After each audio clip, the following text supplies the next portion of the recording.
서울 외곽 구석진 곳에 자리한 동네 시장은 재개발 예정지로 지정된 지 오래였습니다.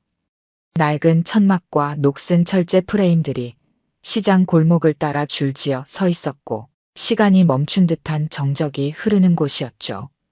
그런 삭막한 풍경 속에서도 유독 따뜻한 기운이 감도는 한 구석이 있었습니다. 할머니, 오늘도 도시락 챙겨주시는 거예요? 12살쯤 되어 보이는 소년 민호가 작은 좌판 앞에 서 있는 윤정의 할머니에게 다가왔습니다. 윤정의 할머니의 낡은 좌판 위에는 정성스럽게 포장된 도시락 10개가 가지런히 놓여 있었어요. 그럼 오늘은 특별히 계란말이도 넣었단다. 윤정의 할머니는 희끗한 머리를 단정하게 묶고 깨끗하지만 오래된 앞치마를 두르고 있었습니다. 나이가 지긋해 보이는 얼굴에는 세월의 흔적이 고스란히 담겨 있었지만 눈빛만은 또렷했죠. 민호는 고개를 끄덕이며 할머니의 손길을 기다렸습니다. 민호야, 어제는 학교 갔니?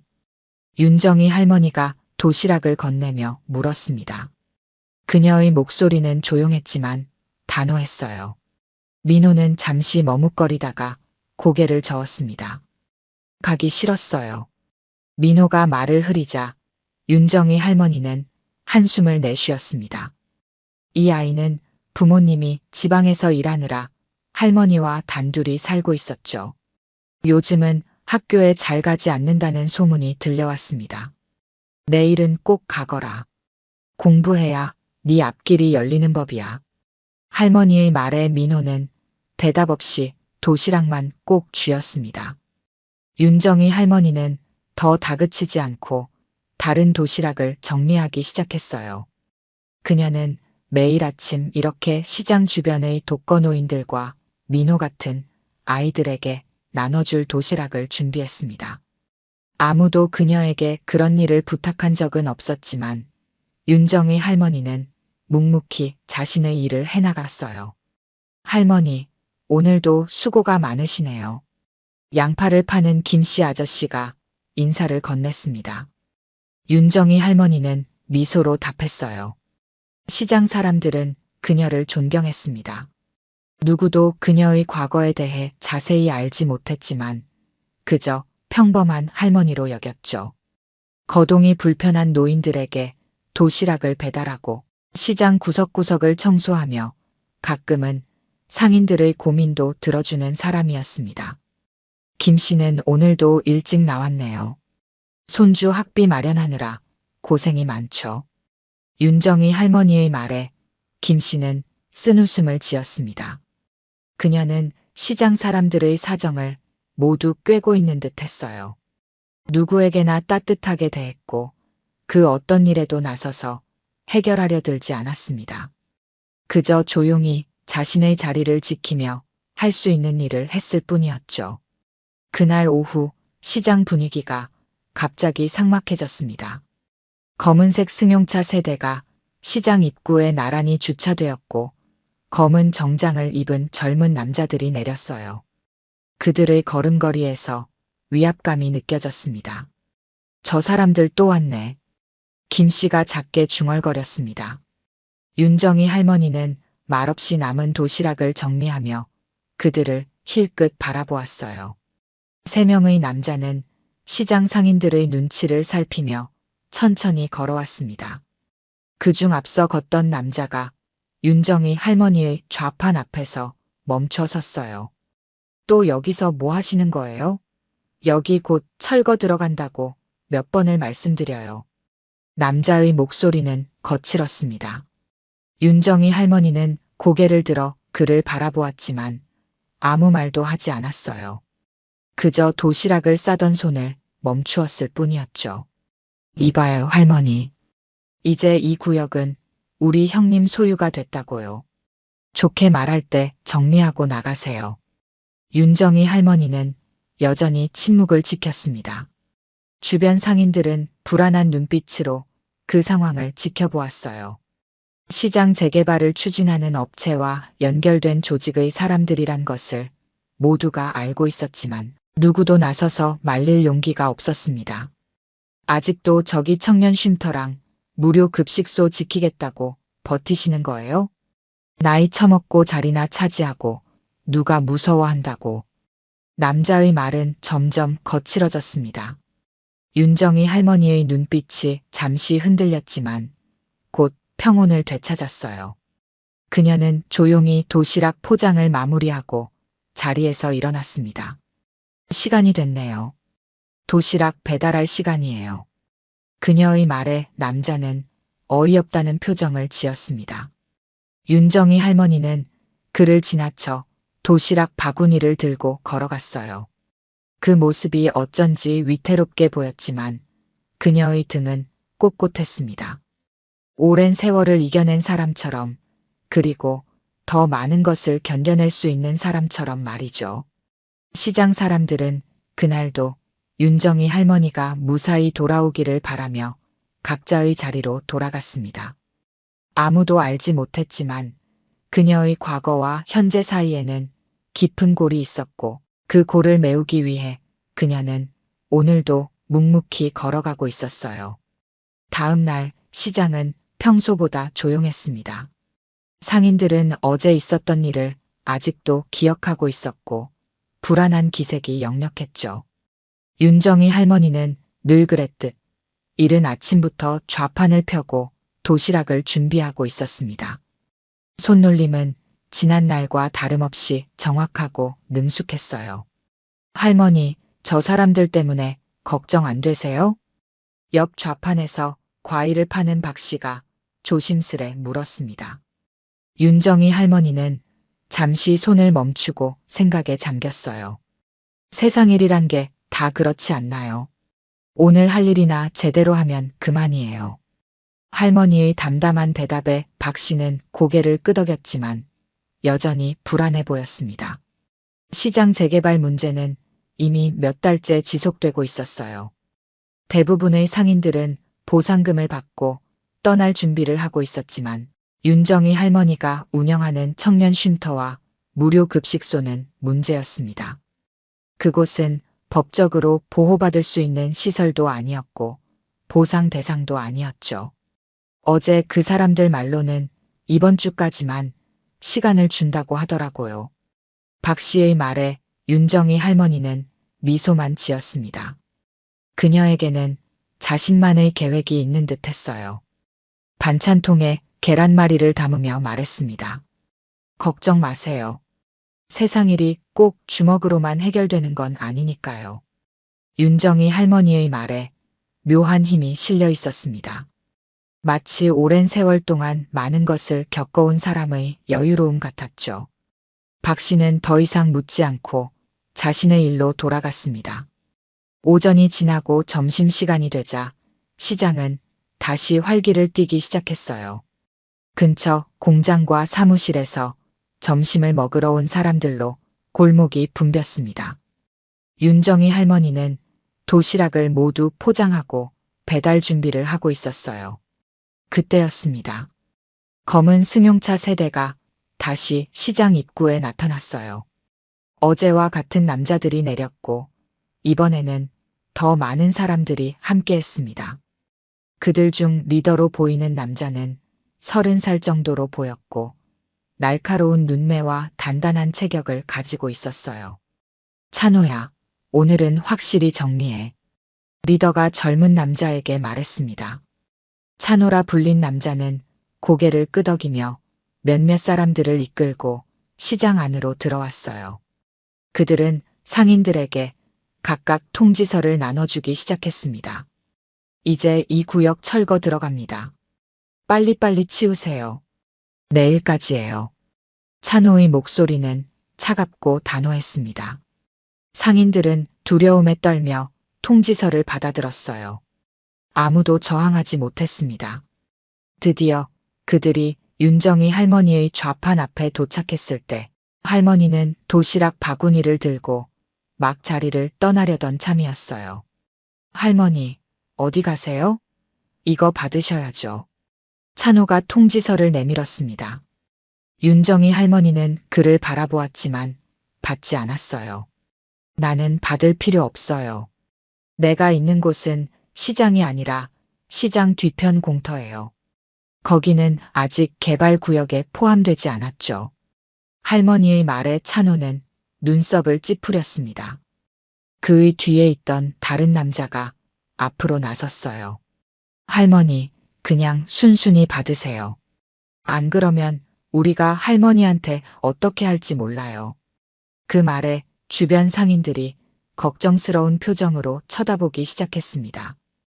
윤정이 할머니는 여전히 침착했어요.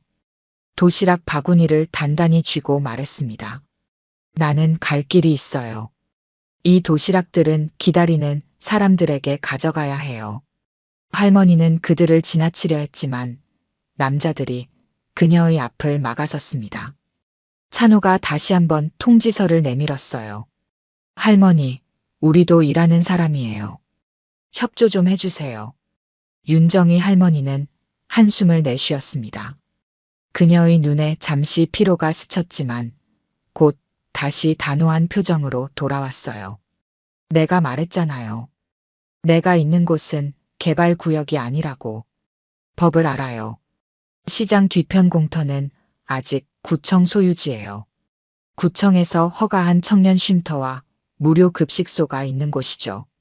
할머니의 말에 찬호는 당황한 기색을 보였습니다.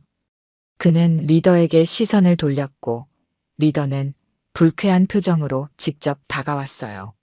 할머니, 그냥 받으세요. 우리도 참을성이 있는 데까지예요. 리더의 목소리에는 위협이 담겨 있었습니다. 윤정이 할머니는 전혀 동요하지 않았어요. 오히려 더 단단한 목소리로 대답했습니다. 나이 처먹고 자리나 차지한다고 했죠? 그럼 한번 해보세요. 뭘 어떻게 할 건지. 할머니의 도발적인 말에 리더는 눈을 크게 떴습니다. 주변이 순식간에 조용해졌어요. 시장 사람들은 할머니가 왜 그런 말을 하는지 이해할 수 없었습니다. 그녀는 늘 온화하고 조용한 사람이었기 때문이죠. 리더는 한참을 할머니를 노려보다가 마침내 입을 열었습니다. 내일까지예요. 그때까지 안 비우면 다음엔 이렇게 친절하게 대하지 않을 거예요. 그는 말을 마치고 돌아섰습니다. 다른 남자들도 그를 따라 자리를 떠났어요. 윤정이 할머니는 그들이 사라질 때까지 꼿꼿이 서 있었습니다. 그녀의 눈빛에는 처음으로 깊은 감정이 스쳐 지나갔지만 누구도 그것이 무엇인지 알아채지 못했어요. 할머니, 괜찮으세요? 걱정스럽게 다가온 박 씨에게 윤정이 할머니는 미소를 지었습니다. 괜찮아요. 이제 도시락 배달 갈 시간이에요. 그녀는 도시락 바구니를 들고 시장을 빠져나갔습니다. 뒤로는 불안에 떠는 상인들과 점점 더 커지는 갈등의 그림자가 남아 있었어요. 하지만 윤정이 할머니의 걸음은 여전히 흔들림이 없었습니다. 마치 오랜 세월 동안 이보다 더한 일들을 겪어온 사람처럼 말이죠. 이틀 후 시장은 예상치 못한 긴장감으로 가득했습니다. 위협적인 통보에도 불구하고 윤정이 할머니는 평소와 다름없이 좌판을 열고 도시락을 준비했어요. 상인들은 그녀의 용기에 놀라워하면서도 걱정스러운 눈빛을 보냈습니다. 할머니, 오늘은 좀 쉬시는 게 어떨까요? 어제 그 사람들이 또 온다고 했잖아요. 과일 가게 박 씨가 조심스럽게 말을 건넸습니다. 윤정이 할머니는 밥을 담던 손을 멈추지 않은 채 대답했습니다. 박 씨는 걱정하지 말고 과일이나 잘 팔아요. 내가 여기서 도시락 안 만들면 오늘 급식소에 오는 아이들은 누가 챙겨주겠어요? 그녀의 말에 박 씨는 말문이 막혔습니다. 윤정이 할머니의 급식소는 시장 뒤편 작은 공터에 있었고 매일 점심때면 인근의 어려운 아이들과 노인들이 모여들었어요. 그곳이 없어진다면 그들은 어디서 끼니를 해결할지 막막했습니다. 근데 할머니, 어제 그 사람들 정말 무서웠어요. 그렇게 눈을 부라리는데. 윤정이 할머니는 식은 죽 먹기라는 듯 웃으며 말했습니다. 내가 살아온 세월에 그런 눈빛 많이 봤어요. 두렵지 않아요. 그녀의 말에는 묘한 무게감이 있었습니다. 마치 오랜 시간 누군가와 대립해온 사람의 여유로움 같았죠. 박 씨는 더 묻지 않고 자리로 돌아갔습니다. 정오가 가까워오자 윤정이 할머니는 도시락을 모두 준비하고 큰 바구니에 담았습니다. 15개의 도시락이 가지런히 놓였어요. 그녀는 바구니를 들고 시장을 빠져나가 뒷골목으로 향했습니다. 그곳에는 낡은 컨테이너 2개를 이어붙인 작은 건물이 있었어요. 벽면에는 청년 쉼터와 무료 급식소라고 쓰인 간판이 달려 있었습니다. 윤정이 할머니가 도착했을 때 이미 5명의 아이들과 몇몇 노인들이 기다리고 있었어요.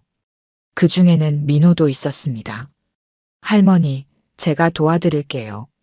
민호가 달려와 바구니를 받아들었습니다. 윤정이 할머니는 고맙다는 듯 미소를 지었어요. 그들이 함께 급식소로 들어가려는 순간 검은 승용차 3대가 골목 입구에 나타났습니다. 저 사람들 또 왔어. 민호가 작은 목소리로 말했습니다.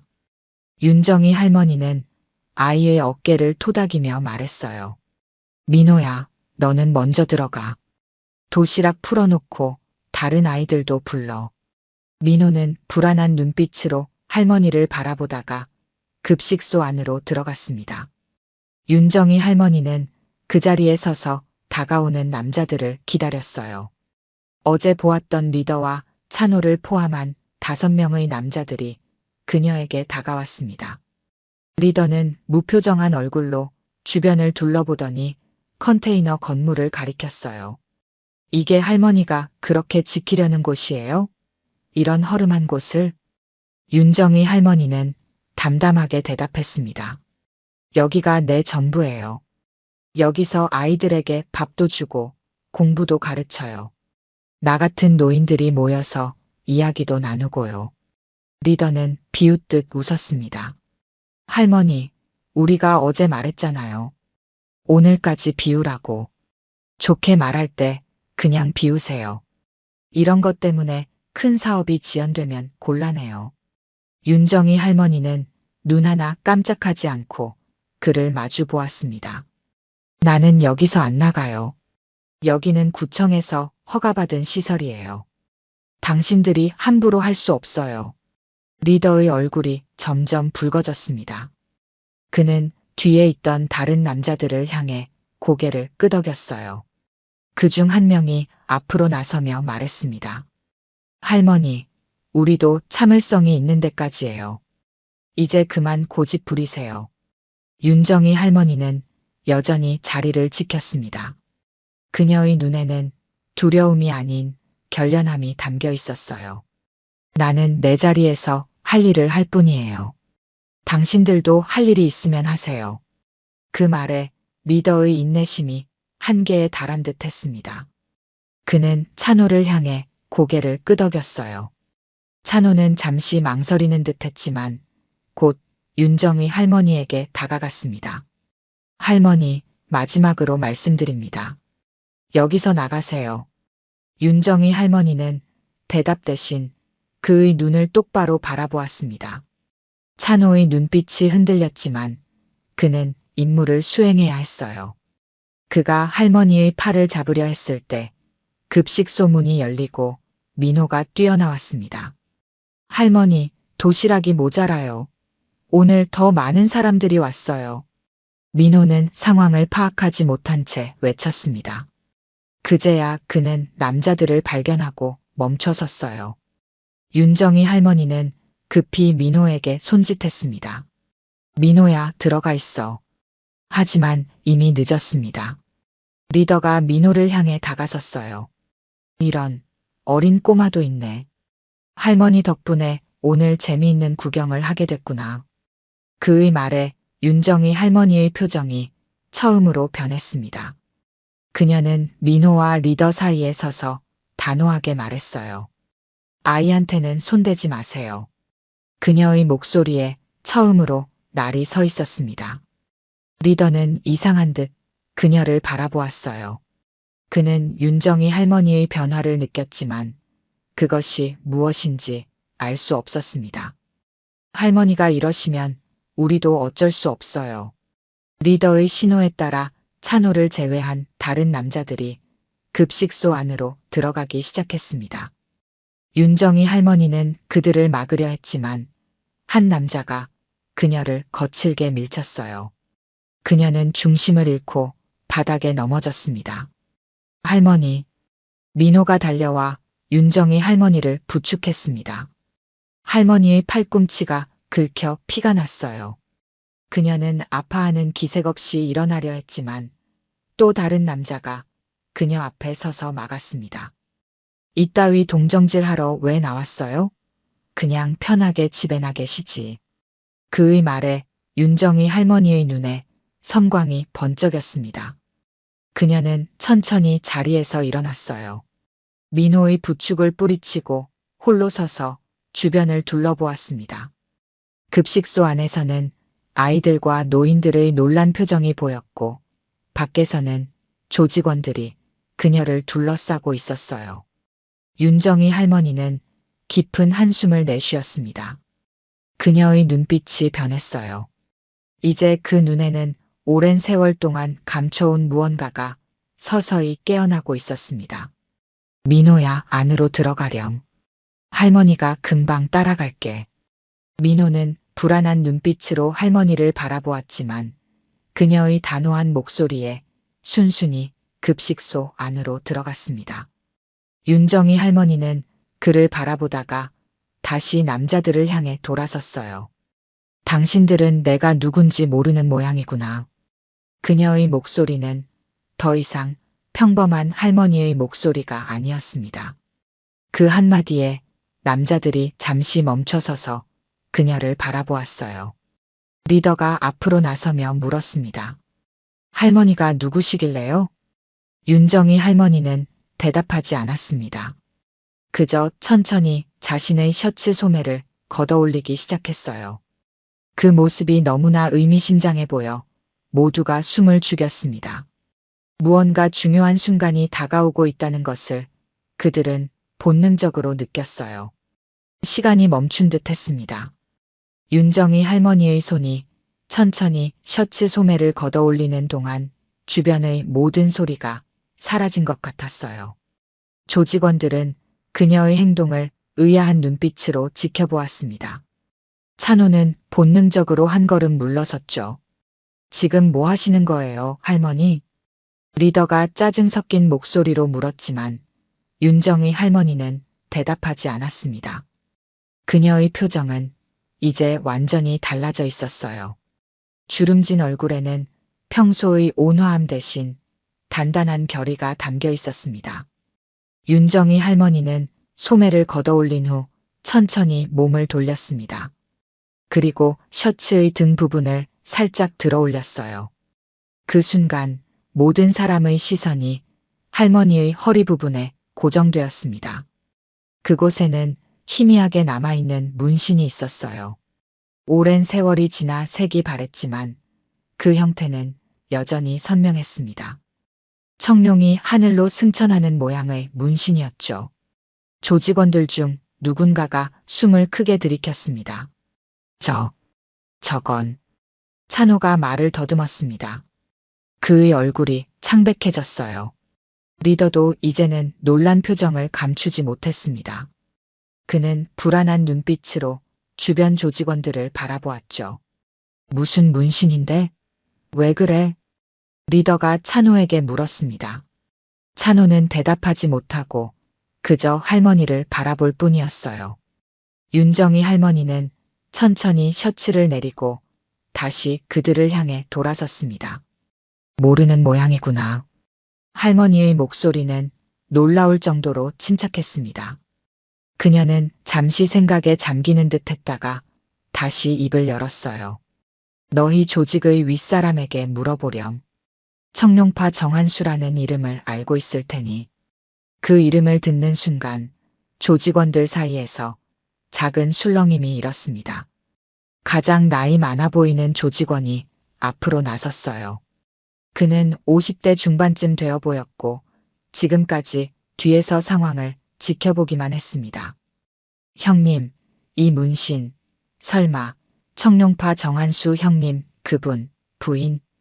그의 목소리는 떨리고 있었습니다. 윤정이 할머니의 입가에 희미한 미소가 스쳤어요. 오래전 일이지. 단 한마디에 공기가 얼어붙었습니다. 나이든 조직원은 뒤로 물러서다가 그대로 무릎을 꿇었어요. 그의 행동에 다른 조직원들도 혼란스러운 표정을 지었습니다. 박 대리, 뭐 하는 거예요? 왜 갑자기? 리더가 당황해서 물었지만 박 대리는 고개를 숙인 채 대답했습니다. 이분은 우리가 함부로 할 수 있는 분이 아닙니다. 청룡파 정한수 형님은 1990년대 이 지역을 장악했던 전설적인 조직의 보스였습니다. 그리고 이분은 박 대리는 말을 이을 수 없었습니다. 그의 눈에는 이상하게도 눈물이 고여 있었어요. 윤정이 할머니는 그런 그를 조용히 바라보았습니다. 박영수 맞지? 너 아버지 박진호와 닮았구나. 할머니의 말에 박 대리는 놀란 듯 고개를 들었습니다. 그의 눈에 불현듯 깨달음이 스쳤어요. 그분의 부인이셨습니다. 저희 형님을 지켜주신 분입니다. 박 대리의 목소리는 떨리고 있었습니다. 그는 천천히 일어나 다른 조직원들을 향해 돌아섰어요. 이분은 청룡파 정한수 형님의 부인이십니다. 형님이 돌아가신 후 조직을 와해시키고 떠나셨던 분이죠. 하지만 그 전에 형님이 잡혀 들어갔을 때 조직원들의 가족을 모두 보살펴 주셨습니다. 제 아버지도 형님을 따라 감옥에 갔을 때 우리 가족을 지켜주신 분입니다. 박 대리의 설명에 다른 조직원들의 표정이 달라졌습니다. 찬호는 충격받은 표정으로 윤정이 할머니를 바라보았고 리더는 당혹감을 감추지 못했어요. 내가 누구였는지는 중요하지 않아. 이제는 그저 이 아이들과 노인들에게 밥 한 끼 챙겨주는 평범한 할머니일 뿐이야. 그녀의 목소리는 다시 부드러워졌지만 그 안에는 여전히 단단한 권위가 느껴졌습니다. 할머니는 한 걸음 앞으로 나섰어요. 이 청년 쉼터와 급식소는 내가 남편을 잃고 새 삶을 시작하면서 만든 곳이야. 나는 오래전 그 세계에서 손 뗐어. 사람들한테 존경받는 것보다 평범한 할머니로 조용히 살아가는 게 소원이었지. 할머니의 말에 박 대리의 눈에 다시 눈물이 고였습니다. 그는 깊이 고개를 숙이며 말했어요. 죄송합니다. 정말 죄송합니다. 저희가 몰랐습니다. 윤정이 할머니는 한숨을 내쉬었습니다. 이제 알았으니 돌아가렴. 여기는 건드리지 말고. 그녀의 말에 박 대리는 즉시 고개를 끄덕였습니다. 그는 리더를 향해 말했어요. 우리가 철수해야 합니다. 이곳은 우리가 손댈 수 있는 곳이 아닙니다. 리더는 혼란스러운 표정으로 박 대리와 윤정의 할머니를 번갈아 바라보았습니다. 그는 무언가 말하려다가 입을 다물었어요. 상황이 자신의 통제를 벗어났다는 것을 직감한 듯 했습니다. 알겠습니다. 오늘은 여기까지 하죠. 리더는 마지못해 대답했습니다. 그는 다른 조직원들에게 손짓하며 자리를 떠나라는 신호를 보냈어요. 조직원들은 윤정이 할머니에게 고개를 숙인 채 하나둘 물러갔습니다. 찬호만이 그 자리에 남아 할머니를 바라보고 있었습니다. 그의 눈에는 복잡한 감정이 담겨 있었어요. 찬호야, 가자. 리더가 그를 불렀지만 찬호는 움직이지 않았습니다. 그는 마치 무언가를 묻고 싶은 듯 입을 열었다가 다시 다물었어요. 윤정이 할머니는 그런 찬호를 조용히 바라보았습니다. 내 얼굴이 낯익구나. 누구 아들이니? 할머니의 물음에 찬호는 잠시 망설이다가 대답했습니다. 김찬호입니다. 김도현의 아들입니다. 윤정이 할머니의 눈이 잠시 커졌다가 이내 부드러운 표정으로 바뀌었습니다. 도현이, 그 아이가 아들이 있을 나이가 됐구나. 그녀의 목소리에는 오랜 세월의 무게가 담겨 있었습니다. 찬호는 더 이상 말을 잇지 못하고 고개를 숙였어요. 가령, 하지만 기억해라. 진짜 강한 사람은 약한 사람을 지키는 사람이야. 윤정이 할머니의 말에 찬호는 고개를 들어 그녀를 바라보았습니다. 그의 눈에 이해할 수 없는 감정이 스쳐 지나갔어요. 그는 마지막으로 깊이 고개를 숙인 후 다른 조직원들을 따라 자리를 떠났습니다. 조직원들이 모두 사라지고 난 후 윤정의 할머니는 천천히 급식소로 향했습니다. 그녀의 걸음은 평소와 다름없이 느리고 조용했지만 그 안에 담긴 의미는 완전히 달라져 있었어요. 급식소 문 앞에서 민호가 불안한 표정으로 그녀를 기다리고 있었습니다. 할머니, 괜찮으세요? 민호의 물음에 윤정이 할머니는 따뜻한 미소를 지었습니다. 괜찮아, 민호야. 이제 아무도 우리를 괴롭히지 않을 거야. 그녀는 민호의 어깨를 감싸 안으며 급식소 안으로 들어갔습니다. 문이 닫히는 순간 오랫동안 감춰져 있던 과거의 그림자가 다시 빛 속으로 사라졌어요. 하지만 이제 모든 사람들은 알게 되었습니다. 평범한 할머니가 아닌 전설 속 조직의 보스 부인이었다는 진실을 말이죠. 다음 날 시장은 평소와는 다른 분위기에 휩싸였습니다. 윤정이 할머니의 정체에 관한 소문이 시장 구석구석까지 퍼진 탓이었죠. 상인들은 그녀를 바라보는 시선이 달라졌고 일부는 두려움을, 일부는 경외심을 품고 있었습니다. 윤정이 할머니는 그런 시선들을 모르는 척하며 평소처럼 좌판에 앉아 도시락을 준비했어요. 그녀의 손놀림은 어제와 다름없이 정확하고 능숙했습니다. 할머니, 박 씨가 조심스럽게 다가왔습니다. 그는 어제 있었던 일을 직접 보지 못했지만 소문을 들었다는 게 표정에서 드러났어요. 왜 그래요, 박 씨? 윤정이 할머니는 평소와 같은 목소리로 물었습니다. 박 씨는 무슨 말을 해야 할지 몰라 머뭇거렸어요. 아니, 그냥 오늘 날씨가 좋네요. 결국 박 씨는 다른 말을 꺼냈습니다. 윤정이 할머니는 미소를 지었어요. 그러게요. 도시락 배달하기 좋은 날씨예요. 그녀의 평범한 대답에 박 씨는 안도의 한숨을 내쉬었습니다. 할머니는 여전히 그저 할머니였어요. 아무것도 변한 것이 없었습니다. 정오가 되자 윤정이 할머니는 도시락을 들고 평소처럼 급식소로 향했습니다. 길을 걷는 동안 몇몇 사람들이 그녀를 보고 고개를 숙였어요. 할머니는 그저 미소로 답할 뿐이었습니다. 급식소에 도착하자 민호가 달려나와 바구니를 받아들었습니다. 그의 눈에는 어제와는 다른 빛이 있었어요. 할머니, 오늘은 사람들이 더 많이 왔어요. 민호의 말대로 급식소 안에는 평소보다 많은 사람들이 모여 있었습니다. 낯선 얼굴도 보였어요. 윤정이 할머니는 묵묵히 도시락을 나눠주기 시작했습니다. 급식을 마치고 설거지를 하던 중 누군가 급식소 문을 두드렸습니다. 민호가 달려가 문을 열었어요. 문 앞에는 어제의 박 대리가 서 있었습니다. 할머니께 드릴 말씀이 있습니다.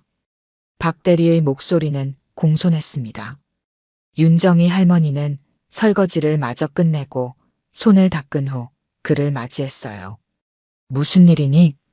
할머니의 물음에 박 대리는 깊이 고개를 숙였습니다. 어제 있었던 일 정말 죄송합니다. 저희가 몰랐습니다. 윤정이 할머니는 담담하게 대답했습니다. 이제 와서 사과해도 소용없어. 이미 지나간 일이야. 박 대리는 긴장한 표정으로 고개를 들었습니다. 저희 회장님께서 직접 만나 뵙고 싶어 하십니다. 할머니의 눈이 잠시 빛났다가 이내 원래대로 돌아왔습니다. 난 더 이상 그 세계 사람이 아니야. 만날 이유가 없어. 윤정희 할머니의 목소리는 단호했습니다. 박 대리는 당황한 듯 했지만 이내 침착하게 말을 이었어요. 회장님께서는 단지 존경을 표하고 싶다고 하셨습니다. 그리고 이 지역 개발 계획에서 급식소와 쉼터는 제외하겠다고 약속하셨습니다. 윤정희 할머니는 잠시 생각에 잠겼습니다. 그녀의 눈에 복잡한 감정이 스쳐 지나갔어요. 나는 내 남편 따라 그 길에 있었지만 그 길이 사람을 다치게 하는 줄 알았을 땐 떠났어. 지금은 배고픈 사람한테 밥 한 끼 주는 게 내 싸움이야. 그녀의 말에 박 대리는 고개를 숙였습니다. 할머니는 이어서 말했어요. 내 회장님께 전해. 난 이제 평범한 할머니로 살고 싶다고. 하지만 이 급식소와 쉼터는 지켜주길 바란다고. 박 대리는 깊이 고개를 숙이며 대답했습니다. 알겠습니다. 꼭 전하겠습니다. 그가 떠난 후 윤정희 할머니는 오랫동안 창밖을 바라보았습니다. 그녀의 눈에는 과거의 기억들이 스쳐 지나가는 듯 했어요. 할머니, 괜찮으세요? 민호의 목소리에 할머니는 고개를 돌렸습니다. 그녀의 얼굴에는 따뜻한 미소가 번졌어요. 괜찮아, 민호야. 이제 우리 급식소는 안전해졌어. 일주일이 지난 어느 오후 윤정희 할머니는 평소처럼 도시락 배달을 마치고 급식소로 돌아왔습니다. 그곳에서 예상치 못한 손님이 기다리고 있었어요. 찬호였습니다. 그는 혼자 급식소 앞 벤치에 앉아 있었고 할머니를 보자 벌떡 일어났습니다. 할머니. 찬호의 목소리는 평소의 거친 톤과 달리 부드러웠습니다. 윤정희 할머니는 그를 잠시 바라보다가 급식소 문을 열었어요. 들어오렴. 찬호는 망설이다가 할머니의 뒤를 따라 급식소 안으로 들어갔습니다. 내부는 생각보다 깔끔했고 따뜻한 분위기가 느껴졌어요. 벽에는 아이들의 그림이 가득했고 작은 책장에는 다양한 책들이 꽂혀 있었습니다. 차라도 한잔 할래?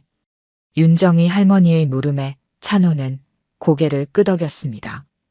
그녀는 주전자에 물을 올리고 찬호에게 자리를 권했어요. 찬호는 어색하게 의자에 앉았습니다. 무슨 일로 왔니?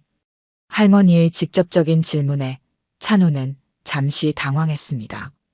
그는 주머니에서 봉투 하나를 꺼내 할머니에게 내밀었어요. 드릴 게 있어서요. 윤정희 할머니는 봉투를 받아들고 열어보았습니다. 안에는 시장 상인들의 서명이 담긴 문서와 구청 탄원서가 들어 있었어요. 이게 뭐니? 할머니가 물었습니다.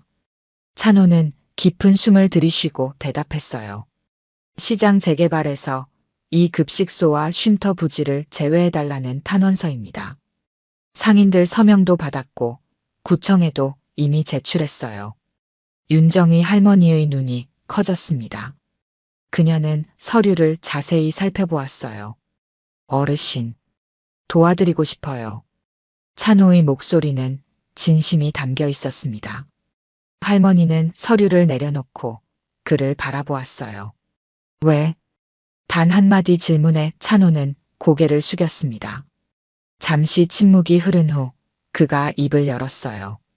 제 아버지, 김도현은 할머니에 대해 자주 말씀하셨습니다. 아버지가 조직에서 위험에 처했을 때 할머니께서 구해주셨다고요. 윤정희 할머니의 표정이 부드러워졌습니다. 그녀는 기억을 더듬는 듯 했어요. 도현이, 그 아이는 원래 그런 세계에 어울리지 않았어. 너무 순했지. 찬호는 놀란 듯이 할머니를 바라보았습니다. 그의 눈에 복잡한 감정이 스쳤어요. 아버지는 할머니 덕분에 조직을 빠져나와 새 삶을 살 수 있었다고 하셨어요. 지금은 지방에서 작은 가게를 하고 계십니다. 윤정희 할머니는 미소를 지었습니다. 그녀의 눈에 기쁨이 어렸어요. 그래, 그 아이가 잘 지내고 있다니 다행이구나. 찬호는 용기를 내어 말을 이었습니다. 할머니, 저도 아버지처럼 이 길을 벗어나고 싶어요. 하지만 쉽지 않아요. 그의 고백에 할머니는 깊이 한숨을 내쉬었습니다. 그녀는 차분한 목소리로 말했어요. 사람이 변하는 건 하루아침에 되는 게 아니야. 하지만 첫걸음을 떼는 건 지금 이 순간일 수도 있어. 찬호의 눈에 결의가 서렸습니다. 그는 고개를 끄덕였어요. 도와드리고 싶습니다. 뭐든지 말씀해 주세요. 윤정희 할머니는 따뜻한 차를 찬호에게 건넸습니다. 그녀의 눈빛은 평화로웠어요. 그럼 내일부터 도시락 배달 좀 도와주렴. 무거워서 혼자 들기 힘들어. 찬호는 잠시 놀랐다가 웃음을 터뜨렸습니다. 그것은 오랜만에 짓는 진심 어린 웃음이었어요. 알겠습니다, 할머니. 다음 날 아침 시장 사람들은 놀라운 광경을 목격했습니다. 윤정희 할머니의 좌판 앞에 검은 정장 차림의 젊은 남자가 서 있었던 것이죠. 찬호였습니다. 그는 어색한 표정으로 할머니의 도시락 준비를 돕고 있었어요. 이거 여기 넣으면 되나요? 찬호가 계란말이를 들고 물었습니다. 윤정희 할머니는 미소를 지으며 고개를 끄덕였어요. 그래, 반찬은 따로 담아야 한다. 주변 상인들은 이 광경을 의아한 눈빛으로 바라보았습니다. 며칠 전만 해도 할머니를 위협하던 조직원이 이제는 도시락 준비를 돕고 있다니 믿기 힘든 일이었죠. 할머니, 도시락 몇 개나 더 준비할까요? 찬호의 물음에 할머니는 잠시 생각에 잠겼습니다. 오늘은 20개 정도 필요할 것 같구나. 급식소에 오는 아이들이 늘었거든. 찬호는 고개를 끄덕이며 더 열심히 도시락을 챙겼습니다. 그의 손놀림은 서툴렀지만 진심이 담겨 있었어요. 정오가 되자 윤정희 할머니와 찬호는 함께 도시락을 들고 급식소로 향했습니다. 길을 걷는 동안 찬호는 주변 시선을 의식한 듯 어깨를 움츠렸어요. 사람들이 나를 이상하게 바라보네요. 찬호가 작은 목소리로 말했습니다. 윤정희 할머니는 담담하게 대답했어요. 사람은 변할 수 있어. 처음엔 믿지 않겠지만 시간이 지나면 모두 알게 될 거야. 그녀의 말에 찬호는 고개를 끄덕였습니다. 급식소에 도착하자 아이들이 반갑게 맞아주었어요. 민호도 그 중에 있었죠. 할머니, 오늘은 누구예요? 민호가 찬호를 가리키며 물었습니다. 윤정희 할머니는 미소를 지으며 대답했어요. 새로운 도움이란다. 이제 할머니 혼자 무거운 것 들지 않아도 되겠구나. 민호는 의심스러운 눈빛으로 찬호를 바라보았습니다. 찬호는 어색하게 웃으며 도시락 바구니를 내려놓았어요. 할머니 도시락 하나 더 싸드릴까요? 찬호의 말에 아이들이 웃음을 터뜨렸습니다. 윤정희 할머니도 따뜻한 미소를 지었어요. 날이 갈수록 찬호의 변화는 더욱 뚜렷해졌습니다. 그는 이제 매일 아침 할머니의 도시락 준비를 돕고 급식소 청소도 자원했어요. 처음에는 정장 차림이었지만 점차 편한 옷으로 바꿔 입기 시작했습니다. 어느 날 찬호는 몇몇 조직원들을 데리고 급식소를 찾았습니다. 윤정희 할머니는 놀란 표정으로 그들을 바라보았어요. 무슨 일이니? 할머니의 물음에 찬호는 웃으며 대답했습니다. 자원봉사자들을 더 모셔왔습니다. 급식소 확장 공사를 도와드리고 싶어요. 그의 말에 윤정희 할머니의 눈이 커졌습니다. 찬호는 조직원들을 가리키며 말했어요. 다들 할머니 도시락 맛보고 감동받아서 돕겠다고 하네요. 조직원들은 어색하게 웃으며 고개를 숙였습니다. 그들의 눈빛에는 복잡한 감정이 어려 있었지만 진심이 담겨 있었어요. 시간이 흐르면서 시장 사람들의 눈빛도 달라졌습니다. 처음에는 의심스러운 시선으로 찬호와 조직원들을 바라보았지만 그들이 진심으로 할머니를 돕는 모습을 보며 생각이 바뀌었어요. 저 사람들 정말 변한 것 같아요. 박 씨가 중얼거렸습니다. 다른 상인들도 고개를 끄덕였어요.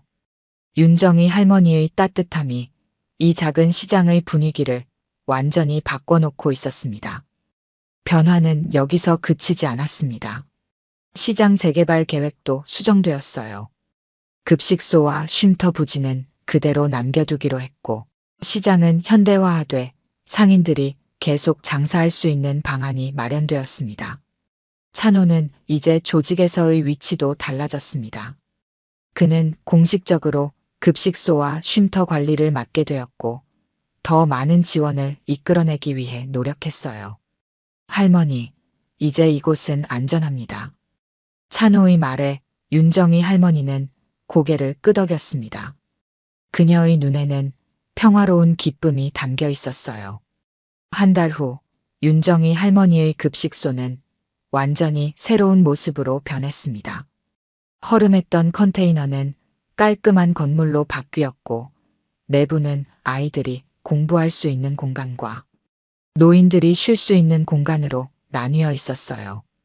이 모든 변화 뒤에는 찬호와 그의 동료들이 있었습니다. 그날 오후 윤정이 할머니는 마지막 도시락 배달을 마치고 급식소로 돌아왔습니다. 찬호가 문 앞에서 그녀를 기다리고 있었어요. 할머니, 오늘 특별한 손님이 오셨습니다. 찬호의 말에 윤정이 할머니는 고개를 갸웃했습니다. 그녀가 급식소 안으로 들어서자 몇몇 노인들과 아이들, 그리고 시장 상인들이 모여 있었어요. 그들 사이에 낯선 중년 남성이 서 있었습니다. 안녕하세요, 윤정희 여사님. 남자가 공손하게 인사했습니다. 윤정희 할머니는 그를 자세히 살펴보았어요. 당신이 회장이구나. 할머니의 말에 남자는 고개를 끄덕였습니다. 그는 윤정희 할머니에게 깊이 고개를 숙였어요. 오랫동안 뵙고 싶었습니다. 정한수 회장님의 부인이신 분을. 윤정희 할머니는 담담하게 대답했습니다. 그건 오래전 일이야. 이제 그냥 평범한 할머니일 뿐이야. 회장의 눈에 존경심이 어렸습니다. 그는 작은 상자 하나를 건넸어요.